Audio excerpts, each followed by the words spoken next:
Welcome, I'm Darren, and I'll be your guide today as I rank the 1991 hockey card designs. Hockey was still kind of slowly catching up to the rest of the sports world. Hockey had always had card designs that looked very different from the way that cards were designed in every other sport. And they'd really just been a sleepy little corner of the card industry up through 1989, and then in 1990 they had a big explosion of card brands, but they still didn't, the cards still had a similar feel to the way they'd always been. Hockey just looked different. It operated different. And by 1991, as the other three sports were evolving into the 90s, hockey was it was a little bit slower in the transition. And so looking at these cards is very different, because baseball was a slow transition because it had always been kind of the leader and it didn't really need to move too quickly. Basketball was just starting to burst forward, so you started to see some of the innovation that they were going to really be.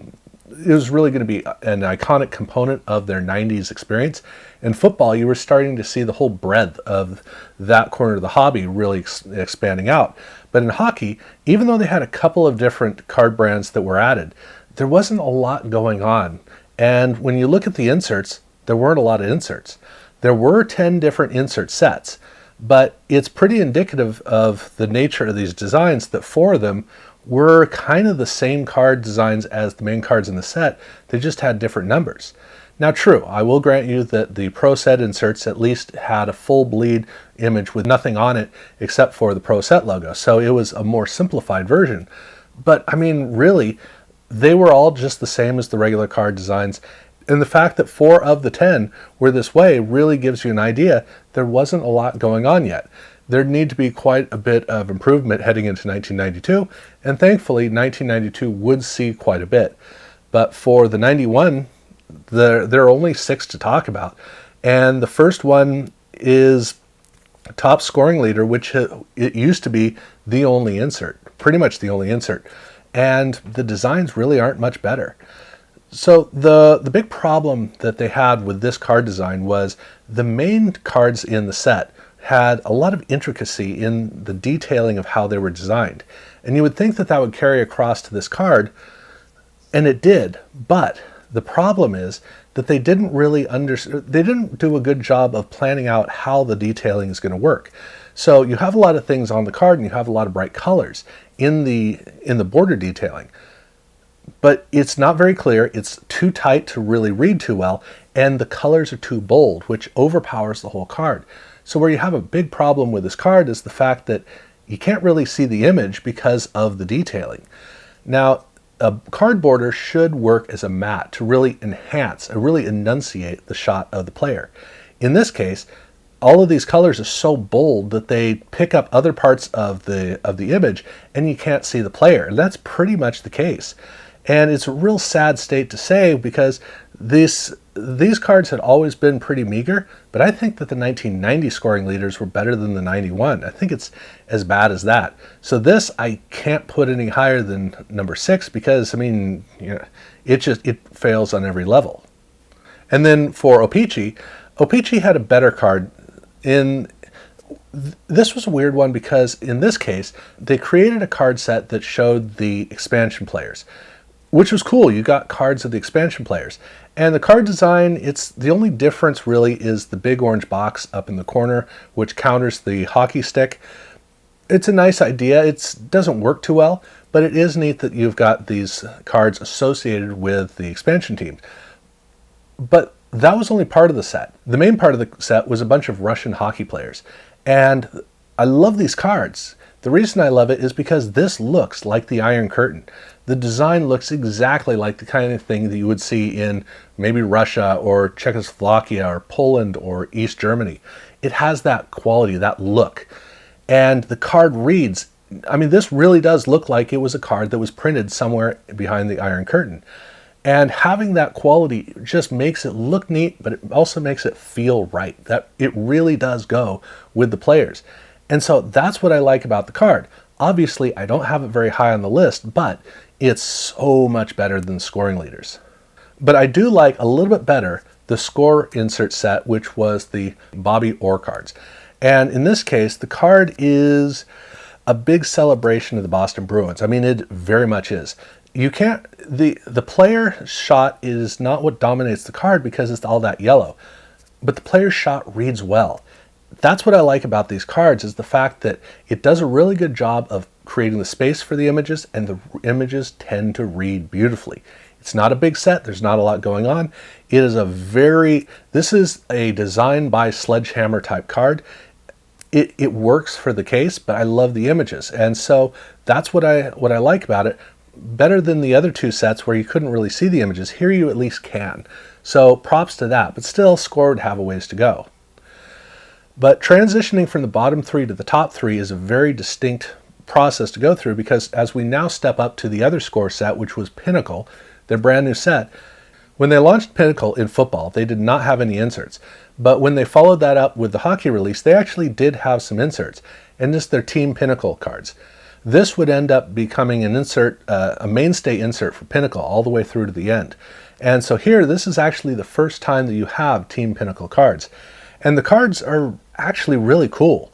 These are black and white cards, so you have a black and white border, and you have a black and white shot of the player, very bold, and you have a couple of pieces of really strong text, and only the player name has a splash of color in the box around him. Other than that, the whole card is black and white. And that's the great strength of the card. The problem is it's also the weakness, because the black and white shot of the player it doesn't have any nuance. It doesn't have any subtlety. It becomes a little bit too stark and too strong. If they had gotten rid of the color down below and used a color shot of the player, it would have read a lot better. If they'd used more of a subtle shot of the player, it'd have read a lot better. Instead, the card doesn't have any dexterity to it. So while I love the power of the border and the power of the pieces of text, the shot of the player doesn't quite hold up. That's the limitation. I look at this card and I go, okay, Pinnacle is figuring it out, but they haven't figured it out. They just need a little bit more, and thankfully they would do that in 1992, but for 1991, they're pretty close. But fortunately, Upper Deck was getting their act together, and they had two inserts.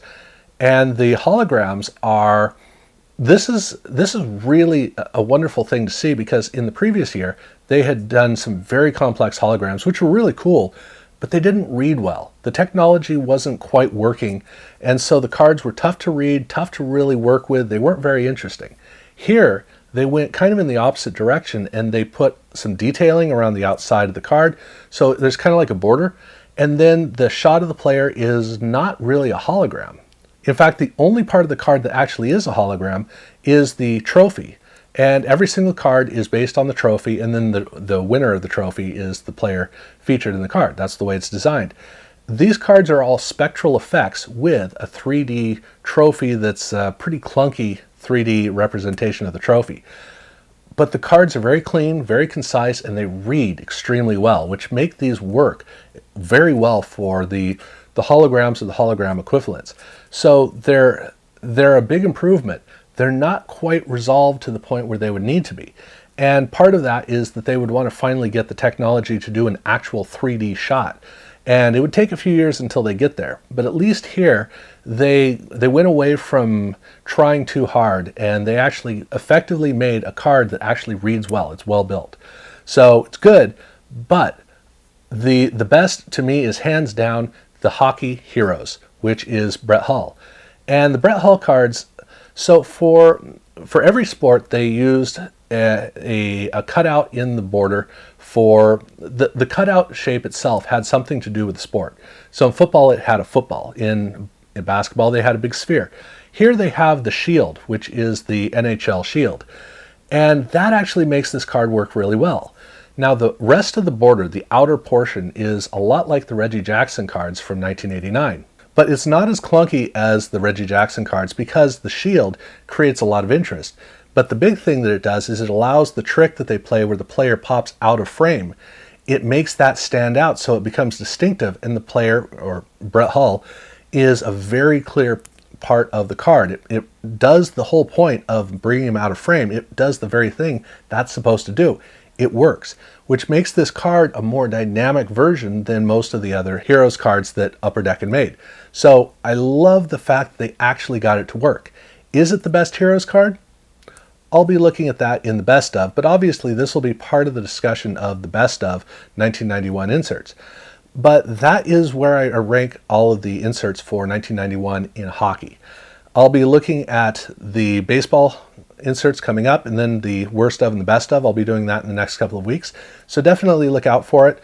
Tell me what your take is on these various inserts, and yeah, definitely check out my other videos if you haven't had a chance, and subscribe. And yeah, thank you very much for watching.